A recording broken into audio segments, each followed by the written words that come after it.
Praise the Lord. ક્રિસ્મા લંબાઈએ તથા બહેનો, દિવ્યદન સંદેશમાં તમારું સ્વાગત છે.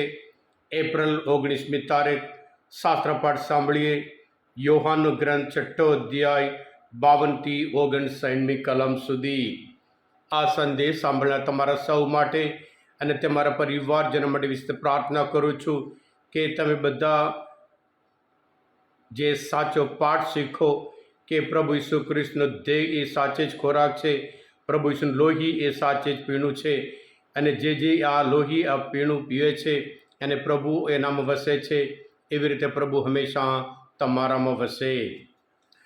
ખ્રિસ્તમાં વયતા બહેનો, પોતાની પાસે જે છે, જે બીજાને કશું આપતો ના હોય એને આપણે કંજૂસ કહીએ છીએ.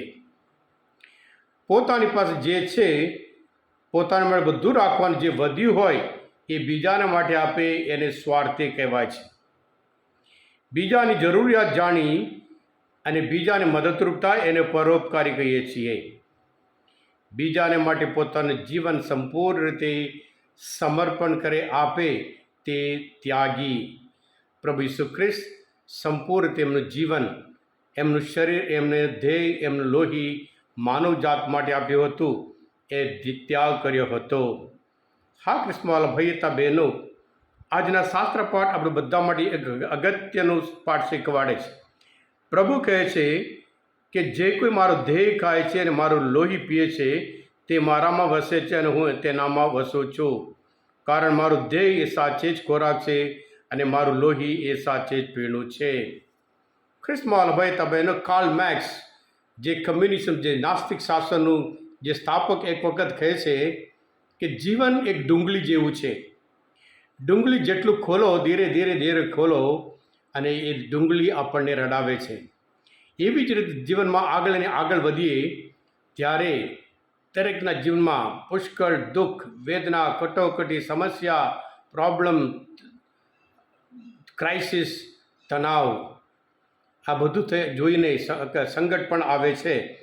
અને એમ જે ઉંમરમાં આપણે જીવન હોય એ જીવન ગુમાવી આપણે આ બધામાં સમય ગાળીએ છીએ. ક્રિસ્મવાલા ભાઈતા બહેનો, એટલે આજના શુભ સંદેશમાં પ્રભુ ઈસુ 54મા અધ્યાયમાં પ્રભુ કહે છે, જે કોઈ મારું દેહ ખાય છે તે મને મારું લોહી પીએ છે તે શાશ્વત જીવન પામ્યો છે. ક્રિસ્મવાલા ભાઈતા બહેનો, આજે આપણી સાથે બાઇબલ છે. આદિ ધર્મસભામાં બાઇબલ હતું જ નહીં. એ જે સમાજ, ખ્રિસ્ત સમાજ, આદિ ખ્રિસ્ત સમાજ એક જીવન, એક વાઇબ્રન્ટ, એક શક્તિશાળી, એક સામર્થ્ય સમાજ બની હોય એ ખ્રિસ્ત પ્રસાદના લીધે, પ્રભુ ભોજનના લીધે. બાઇબલ તો ત્યાર પછી ઘણા વર્ષ પછી આવે છે.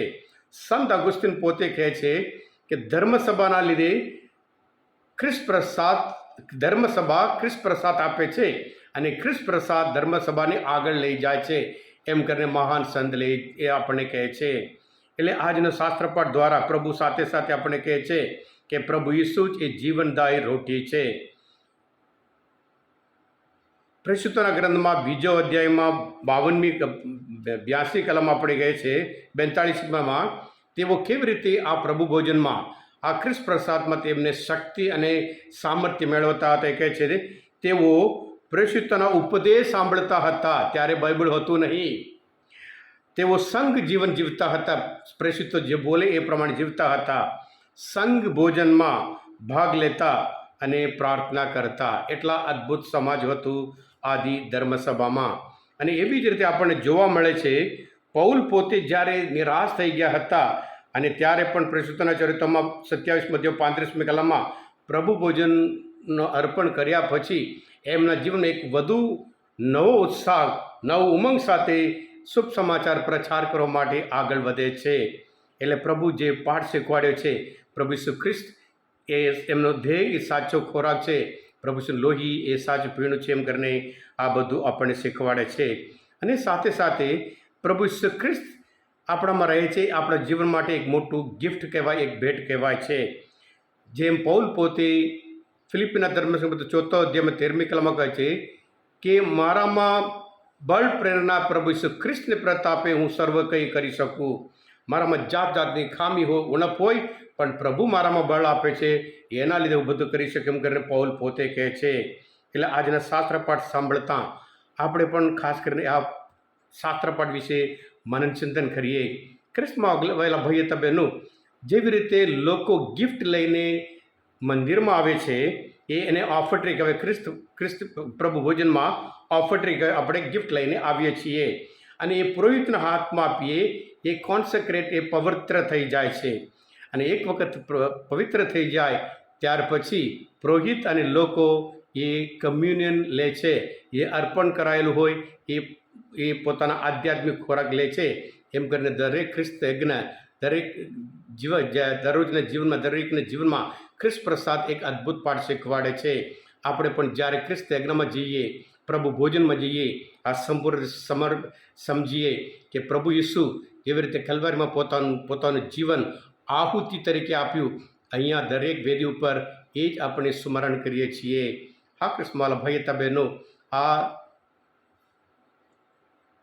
દિવ્ય દયાનો આ સંદેશ શાસ્ત્રપાઠ સમજવા માટે, પ્રભુ ઈસુને સારી રીતે ઓળખવા માટે તમે મદદરૂપ થયા હોય, તમે પોતે આ દિવ્ય દયાનો સંદેશ સબસ્ક્રાઈબ કરજો અને બીજા માટે પણ ફોરવર્ડ કરજો, જેથી કરી બીજાને પણ ખબર પડે કે પ્રભુ ઈસુ ખ્રિસ્ત એ સાચે જ ખોરાક, પ્રભુ ઈસુ ખ્રિસ્તનું લોહી એ સાચે જ પીણું છે.